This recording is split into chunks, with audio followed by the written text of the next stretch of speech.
안녕하십니까 구독자 여러분. 오늘은 쌍용 렉스턴 스포츠칸으로 개인 용다리를 하시는 대표님을 만나서 인터뷰를 한번 해보도록 하겠습니다. 먼저 대표님 본인 소개 좀 해주세요.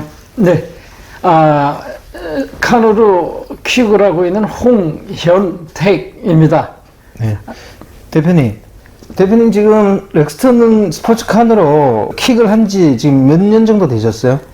스포츠 칸으로 한 지는 지금 4개월째 들어가고 있습니다. 그 전에는 다마스로 하고 네. 다마스가 단종되다 보니까 스타리아나 스타렉스로 하려고 그러다가 네네. 칸으로 결정을 했습니다. 네. 다마스로 킥을 몇 년 정도 하셨어요?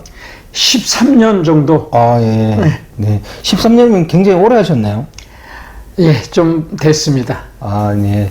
다마스로 하다가 이제 다마스가 단종이 되니까 스포츠칸으로 이렇게 넘어오신 거죠? 네, 그렇죠. 네. 근데 왜 스타리아로 넘어가지 않고 이렇게 렉스턴 스포츠칸으로 넘어왔습니까? 많이 생각을 많이 했어요. 스타렉스로 할까, 스타일리아로 가스차가 있더라고요. 스타일리아는. 스타일리아로 할까, 칸으로 할까. 근데 주변에 칸으로 하는 친구가 아주 좋다고, 승차감도 좋고, 모든 면이 그리고 좋고, 또 어디 레저 갈 때도 5인승 픽업이라 사람도 태울 수 있고, 그렇다고 아주 좋다고 그랬길래 그냥 거기에 꽂혀가지고 칸으로 뽑게 됐습니다. 네. 4개월 해보시니까 칸에 대해서 만족하세요? 칸에 아주 만족합니다. 그 칸의 그럼 장점은 뭐예요? 뭐 승차감이죠. 첫 번째는 네네. 승차감이고, 뭐 알게 모르게 다마스로 했을 때는 그 거래처 상차하는 데라든가 하차하는데 사람들이 약간 그 무시하는 듯한 오죽하면 이걸 하겠냐 그런 눈빛이라든가 그런 게 있는데, 칸을 딱 끌고 가면은 왜래 어우 이런 걸로 하세요. 칸으로도 그냥 심심풀이도 한다. 나이 먹고 저기 해가지고 그냥 한다. 그냥 반 농담식으로 그렇게 얘기를 하죠. 그러면 아우 대단하시네요 그러면서 그게 뭐야 음료수도 대접을 받고 그런 경우가 종종 있습니다. 네. 그렇다 그러면 스포츠칸의 단점은 뭐라고 생각하세요?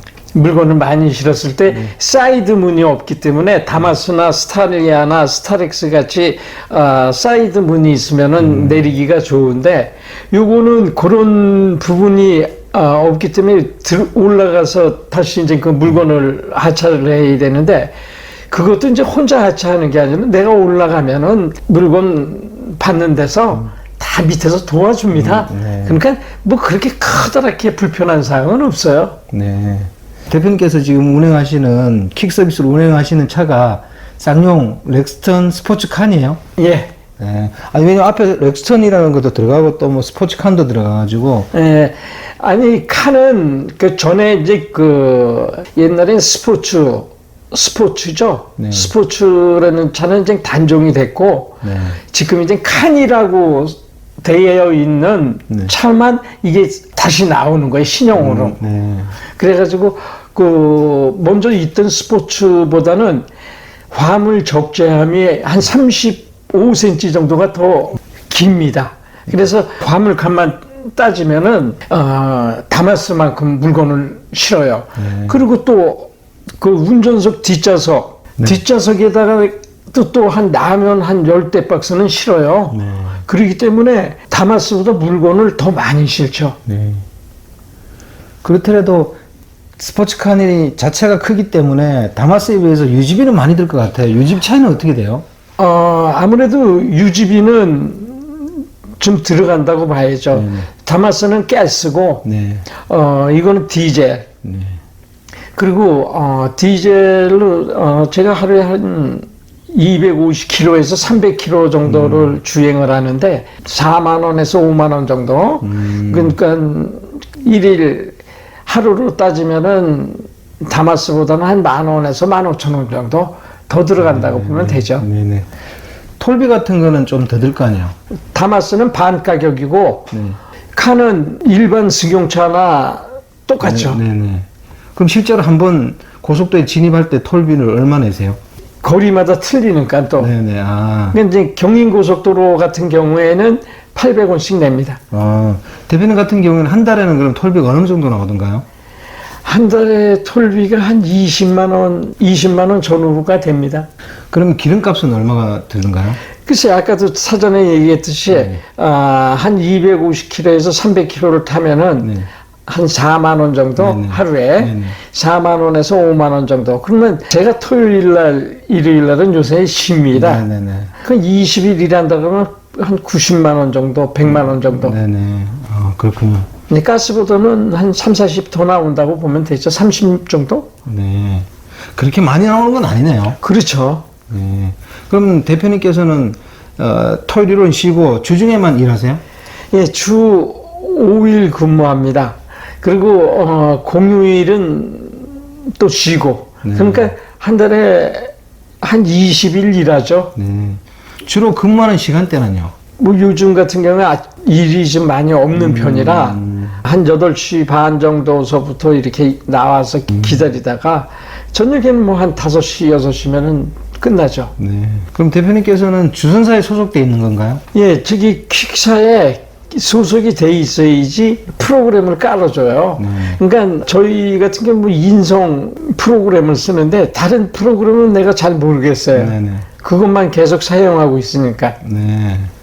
그렇게 해서 한 넉 달 해보니까 스포츠칸으로 월 매출이 어느 정도 나오던가요? 똑같아요. 다마스하고.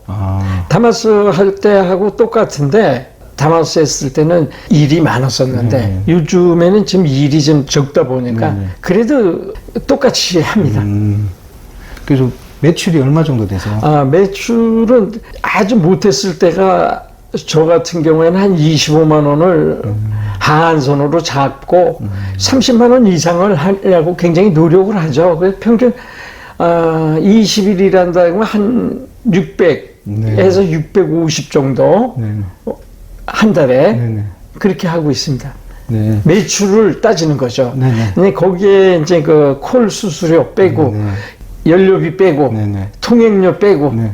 그러면은 이제 뭐 한 줄 잡아서 한 400, 350에서 400. 네. 그러면 그 정도가 킥 서비스 하시는 분들 수입으로 좀 많은 편인가요? 보통이에요? 사람마다 틀린데 이 퀵이라는 거는 용달이나 마찬가지죠. 택시 하는 사람이나 1톤 차 하는 사람이나 뭐 또 4톤이나 5톤 뭐 출애하는 사람이나 다 이렇게 얘기를 하는 걸 들어보면은 운전하는 건 다 비슷해요. 네. 비슷한데 누가 더 열심히 하느냐, 누가 더 요령껏 하느냐, 네네. 거기에 따라서 차이가 있죠. 네. 그럼 그 정도 요령을 익히려고 그러면 얼마나 시간이 걸릴까요? 제가 이제 그 선탑이죠. 네. 그렇게 이제 사람을 태우고 다니면서 교육을 몇 번 시켰는데 빨리 하는 사람들은 한 1년 정도, 네. 1년 정도면 아주 베테랑이 됩니다. 네. 보통 사람들 1년이 좀 넘어야 익숙해져요? 그래서 1년 정도면은 웬만하면 다들 이제 그 네.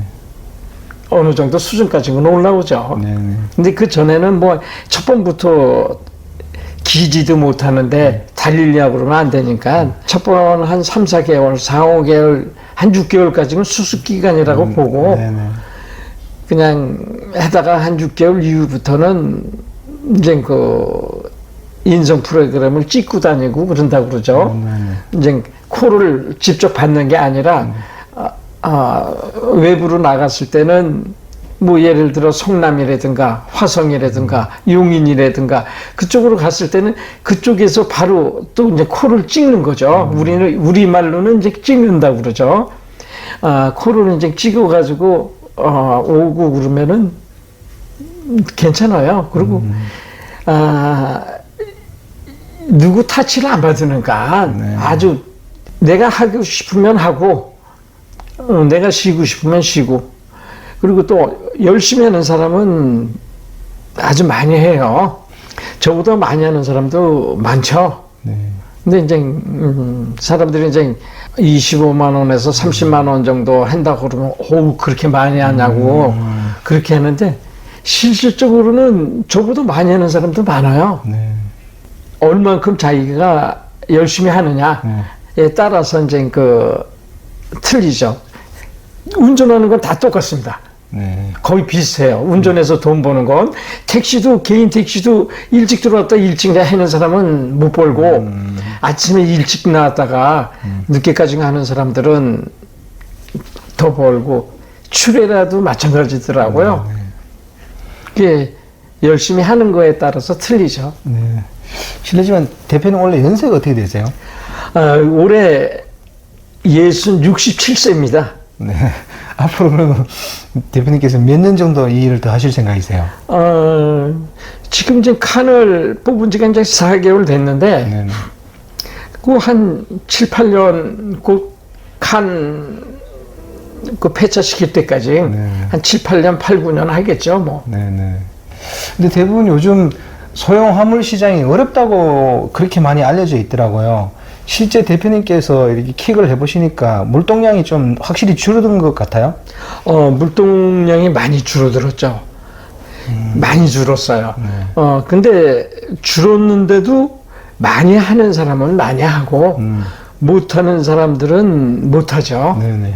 그게 뭐 하루에 10만 원 조금 넘기고 들어가는 사람들도 있고, 그리고 되게 이제 퀵해는 사람들이 지인의 소개로 하고 그러는 경우가 많은데, 사업하다가 하는 사람도 망해가지고, 이거 하는 사람도 많아요. 네. 그러니까 할 것도 없으니까 이제 또 이렇게 하고, 그렇죠, 뭐. 어떻게 많이 하는 사람은 많이 하고 또 적게 하는 사람은 어떻게 적게를 하고 이런 일이 벌어지는 걸까요? 예. 그러니까 첫 번부터는 많이 못하고, 네네. 많이 하는 사람들은 이제 아침에 일찍 나왔다가 그 전에 이제 야상이라고 그러죠. 그 전날에 내일 아침에 갈 물건을 실는 거를 야상이라고 그래요.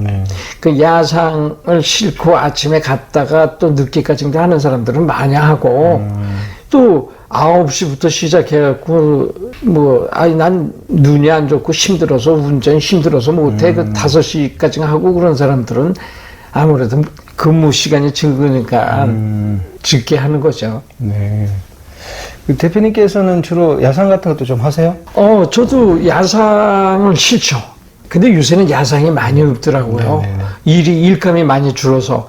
야상이 없으니까 야상이 있으면은 싫고, 그 다음날 뭐 화성이라든가, 용인이라든가, 성남이라든가, 어디든 갑니다. 네. 가서 거기서부터 이제 또, 이제 코를 찍죠. 네. 코를 제가 이제 해가지고, 거기서부터 또 일을 하고 그러니까. 야상 신는 날은 더 많이 해요. 네. 주로 대표님께서 스포츠카에 신는 야상은 어떤 짐들이에요? 그러니까 저희는 이제 개인 상대하는 게 없고요. 거의 기업들, 조그만 중소기업들, 그런데 물건들을 많이 하기 때문에 어떤 경우에는 박스 한두 개, 네네. 또 어떨 때는 우리끼리는 재수 없을 때는 그냥 다마스쯤인데도 뒤로 꽉 차가지고 그렇게 실는 경우도 있고 그렇습니다. 네. 앞부분에서 대표님께서 선탑 얘기하셨잖아요. 제가 성실하게 하고 그리고 남들보다 좀 매출을 조금 더 하는 것 같아요. 네네. 그러니까 선탑을 이렇게 하면은 또 손탑하는 사람은 내가 또 자세히 가르쳐 주죠. 이게 커다란 반도체 노하우가 있는 것도 아니고, 그러기 때문에 같이 벌어먹고 사는 건데, 자세하게 이런 경우는 이렇게 해야 된다, 저렇게 해야 된다, 그렇게 자세하게 잘 가르쳐 주죠. 그리고 첫 번에는 이제 내가 한 30 정도 한다고 그러고, 그런 것을 얘기를 하면은 안 믿는 경우가 있어요. 어떻게 30만 원 매출을 올리느냐. 그러니 저는 그 장부에다 다 기재를 해요. 그날. 어디에서 어디 갔다. 예를 들어 LG에서 SK를 갔다. 그럼 시간까지는 적습니다. 9시 픽업. 몇 시 하차 하는 거는 시간은 안 적고 상차하는 거. 그래가지고 다 적고 매출을 한 거를 또 보여주고, 큰 자랑거리도 아니고, 그렇기 때문에 보여주고 이렇게 한다. 그러면은 깜짝 놀라는 경우들이 더러 있어요. 네네. 솔직하게 얘기하고 아는 범위 내에서는 공유하는 거죠. 뭐 잘 가르쳐 주고. 네. 네. 주로 그러면 선탑을 하게 되면 며칠을 그 선탑을 하는 거예요? 최고 오래 손탑한 친구는 한 열흘까지도 손탑한 친구가 있어요. 근데 그 친구는 지금도 이제 연락을 하고 소주도 한 잔씩 먹고 그러는데 네네. 보통 이제 하루 오면은 손탑이 다 끝나요. 네네. 하루 또 더 배우고 싶다 그런 사람은 이틀, 네. 하루면은 정도 다 끝나는데 그 친구는 이거를 할까 말까 하다가 열흘을 쫓아다녔는데 아주 친동생 같이 지금은 아주 잘 저기 하고 있습니다. 네. 죄송한데 대표님 혹시 돈을 받고 손탑을 시키나요? 아는 지인이기 때문에 네. 그냥 네. 해주죠. 네네. 그렇군요. 혹시 또 이 구독자분들이 궁금해할 것 같아서 물어봤습니다. 네, 그냥 해주고 이제 이 점심은 이제 아무래도 손탑하는 사람이 사더라고요. 내가 산다고 그래도 네네. 무슨 소리냐 그러면서 손탑한 친구들이 점심은 네. 사면 같이 먹고 네네. 또 나는 혼자 다니다가 또 옆에 사람이 타니까 네. 내가 알고 있는 거 이렇게 얘기해주고 또 심심하지도 않고 네. 좋죠 뭐. 네. 보통 그러면 귀찮을 텐데요. 아니 귀찮은 거 없어요. 어떨 적에는 어떨 경우에는 이제 내가 차에서 안 내리고 조그만 짐 같은 거는 또 이것도 다 교육이다. 네네. 빨리 갖다 줘라. 네네. 이건 몇 호. 네. 저기 되게 이제 뭐 라이온스밸리 네. 저기 라이온스밸리 5층 502호 네.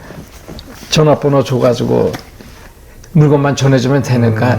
그러니까 뭐 큰 박스, 작은 박스 하나 같은 거야 저기 하고 그러니까 갔다 와라 그럼 또 갔다 오고. 네. 그럼 난 차에 있고 그런 경우가 그러니까 더 편해요. 네. 그러니까 귀찮아하는 사람들은 또 귀찮아하는데 뭐 모든 일을 즐기면 힘이 안 들어요. 네네. 소형 화물 시장이 어렵다고는 하지만 열심히 하면 좀 전망이 있다고 대표님께서는 생각하세요? 예, 이게 1년, 2년 전까지만 해도 이 일거리가 많았어요. 네네. 근데 지금 1년 전서부터 일이 확 줄기 시작한 거죠. 지금 이제 대한민국 그 경제가 전반적으로 다 침체인 것 같아요. 그러다 보니까 조금 가라앉았는데 작년 대비해서 올해는 몇 프로 정도 이렇게 물동량이 감소한 것 같이 느껴지세요? 한 반 정도, 3분의 1 정도, 3분의 1에서 반 정도가 감소했어요. 네네. 그러니까 조금씩 하는 사람들은 이거 해가지고 뭐 재미없다 그러면서 그만두고 그러는 사람도 더러 있는 것 같아요. 네네. 이게 이제 우리 같은 경우에는 그때나 지금이나 뭐 매출에 영향이 큰 영향이 없으니까 네네. 그건 그 흐름에 따라야죠. 네네. 대표님 오늘 인터뷰 감사드립니다. 네. 네. 그리고 다음 한 6개월이나 1년 이런 단위로 한 번씩 주기적으로 좀 출연해 주셔가지고 구독자 여러분들이 좀 궁금해하는 거 얘기 좀 해주십시오. 예. 감사합니다. 네. 구독자 여러분 오늘도 개인 용달 즉 킥 서비스를 하시는 스포츠칸으로 킥을 하시는 대표님을 만나서 인터뷰를 해봤습니다. 소형 화물 시장이 어렵긴 한데 열심히 하면 그래도 희망은 있다고 하시네요. 항상 좀 긍정적으로 생각하시는 것 같고요. 자, 호화제는 또 다음 시간에 다른 주제로 구독자 여러분 찾아가겠습니다. 안녕히 계십시오. 호화제였습니다.